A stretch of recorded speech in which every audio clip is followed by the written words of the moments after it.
Hello, you're watching World Talks on TVP World. My name is Sasha Farbach. We are here now and discussing the next issue as an international commission to assess and claim damages from Russia for its war in Ukraine is set to be launched in The Hague on Tuesday, placing accountability and reparations at the center of Europe's Ukraine strategy. Now, the move comes as EU leaders struggle to agree on a 210 billion euro reparations loan backed by frozen Russian assets, amid legal fears, marked warnings, and political resistance from some member states. And together, the initiatives are a test for Europe's credibility, unity, and willingness to turn frozen assets into justice. Now, to discuss it further, we're joined by Ivan Horodyskyy, Senior Fellow, Atlantic Council. Thanks for joining us here on TVP World. Thank you. Hello. Ivan, so let's take a look first at The Hague. I mean, this meeting and with this interesting array, I think it's 50 countries that are supporting this claims commission. It falls under the European Council. What kind of significance does this carry, and how does that impact what we're looking at with the frozen Russian assets? First of all, it should be noted that this commission will be the first claims commission since Eritrean-Ethiopian Commission established in 2000 and first successful claims commission since Iraqi aggression against Kuwait, when Iraq was to pay a compensation reparation to all parties who suffered losses during aggression in 1991. For Ukraine, the track of reparations is one of the most successful ones internationally. So here we already have established a register of damages for Ukraine, also based in The Hague. And this claims commission is thought to be a second essential element of the future international compensation mechanism. But without the resources to pay reparations, and the number of reparations as for now is counted at hundreds of billions of euros, the efficiency of the future of this claims commission will be, so to say, doubted. And that's why all the eyes are on Brussels and other European capitals and on the future fate of the Russian assets. As for now, they are discussing the possible reparation loan to Ukraine assessed at the level of 140 billions of euros. But of course, this is just for the support, ongoing support of Ukraine in its resistance to Russian aggressions. But in future, Ukraine expects the confiscation of these damages and transfer of these assets either to Ukraine for reconstruction and to international compensation mechanisms under the Claims Commission, which will be established today. Mm-hmm. Yeah, and this claims commission, I mean, I think it's also significant. You mentioned other conflicts and reparations that was paid out after the conflict was over. I think it's also important to note that this would be, if this goes ahead today, the first time, I think, correct me if I'm wrong, this actually is when a conflict is still ongoing.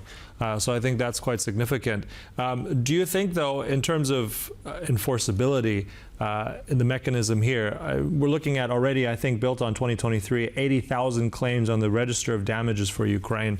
How, let's say, enforceable is this going to be ultimately? Who's going to have the mandate for this? Yes, thank you. So first of all, it's not a problem that it is established when the conflict goes on. The main problem is that it is established without the participation of Russia, and of course that Russia won't in the future agree to pay these damages and to pay reparations and to finance the compensation awarded by the Claims Commission. In the previous case, which I mentioned, Iraq against Kuwait, Iraq has agreed. It's recognized the accountability and agreed to pay reparations, and it was paying it for 30 years. In this case, Russia won't recognize, I think, but still when we read the agreement on the establishment of the Claims Commission, its authors, they left a chance to Russia to join the Commission and to recognize accountability. But of course, it's doubtful. As for now, you rightly mentioned that more than 80,000 claims are already registered at the Register of Damages. It's a very little number. 2 weeks ago I was in Kyiv and was speaking with government officials, and they were saying that they're expecting much more in order to increase recognition of this international compensation mechanism. But as for now, the enforcement of the decisions of the Commission is the most complicated issue. And without voluntary agreement of Russia to pay, only the confiscation of frozen Russian assets will be the only source, only resort to make their enforceable. Mm-hmm. So you mentioned Brussels already. Let's stick with that for a moment as well.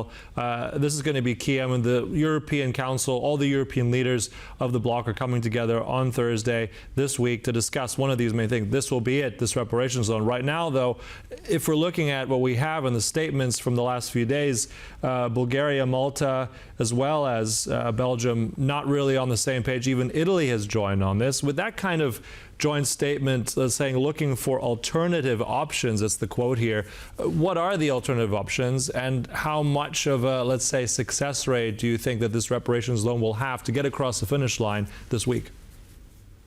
Yeah, the only, so to say, alternative option are the bonds, which may be issued by certain European countries. Not all, because Hungary and Slovakia, they have already said by their prime minister that they will block any attempt to future finance Ukraine in its resistance against Russian aggression. So that's why Germany, for example, the United Kingdom, France, they can issue bonds secured by their money or by some other sources, or at least by eventual Russian reparations in future, and that's how to finance Ukraine. Of course, this is not the best choice. First of all, because it's not directly influencing Russia and Russian abilities. When we're talking about reparation loan, at least, or the confiscation, this will have a major impact on Russia's ability to continue aggression, and this really may be a leverage, at least to minimize the aggression or to make Russia to negotiate seriously. But the question of financing for Ukraine right now is very strong. Deficits of Ukrainian budget is assessed at thousands of billions of euros per next year, and per 2027 it will be obviously higher if the war continues, and that's why any choice as for now for Ukraine is very needed to ensure financing. Yeah, and also we're looking at this in terms of financing. You mentioned that these, and others have said, alternative options, common borrowing. This is not really going to fly with a lot of these other countries, because, I mean, it taps into then sovereign money from different nations. This would be a loan based off of the frozen Russian assets, so it's completely different. I want to ask you as well, since we're talking about that Council summit, one of those things I've been talking about for quite a long time is EU membership. And of course, we'll be talking about enlargement. Just again, we've heard that European leaders just in Berlin yesterday were gathering saying that they want Ukraine part of the European Union. Do you see this also moving ahead faster? What do you expect? I mean, this will also be talked about at the Council this week. Last week in Lviv, a city when I am right now, was a summit visited by Marta Kos, European Commissioner on Enlargement, and there a special procedure of negotiations has started with Ukraine, which gave an ability to avoid Hungarian veto. And that's Marta Kos, in the close meeting with civil society, she ensured that she supports and strongly believes that Ukraine will become a European Union member. But of course, first of all, it's a question of time. When we are talking about or hearing about current peace negotiations, there was a date, January 1st, 2027. It's, so to say, I wish this date is realistic, but of course a long formalities are needed. first of all, so sometimes will be needed. And secondly, the opposition from Hungary, Slovakia, possibly from the Czech Republic, possibly from other EU member states, because we don't know when it comes to the closer to the end, the more opposition may appear, should also be negotiated. So that's why I think that European membership is realistic, and this declaration of Brussels officials are sincere. But this is a long and hard road, and Ukraine is ready to move on. But the biggest disappointment will be if at the end, for example, Budapest or Bratislava, they will say no, because they simply just don't want. And Ukrainians right now are paying very high price to protect European values, and in future to become a European member state. Mm-hmm.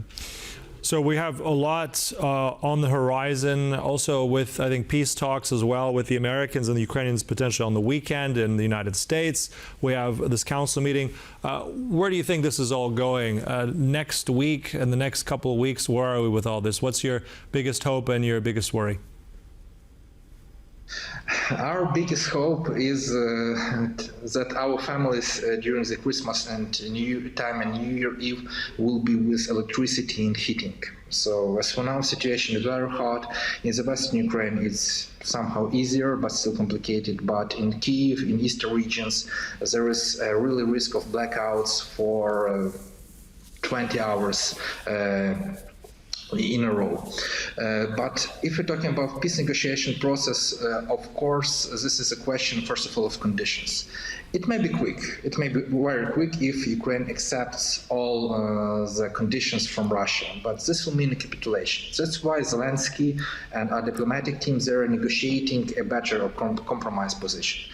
And even if Ukraine agrees to move its own red lines, this doesn't mean that Putin will accept it. So, all right, so we'll have to see. Unfortunately, I have to jump in there and just say that there are still so many things left to discuss. But as we said, let's remain hopeful. These will be critical days up ahead. Look, thank you so much. We'll close there. Ivan Horodyskyy, really appreciate your time. Thank you. Bye. Thank you for watching. It concludes World Talks. We'll stay right here for more news and commentary on TVP World. Goodbye.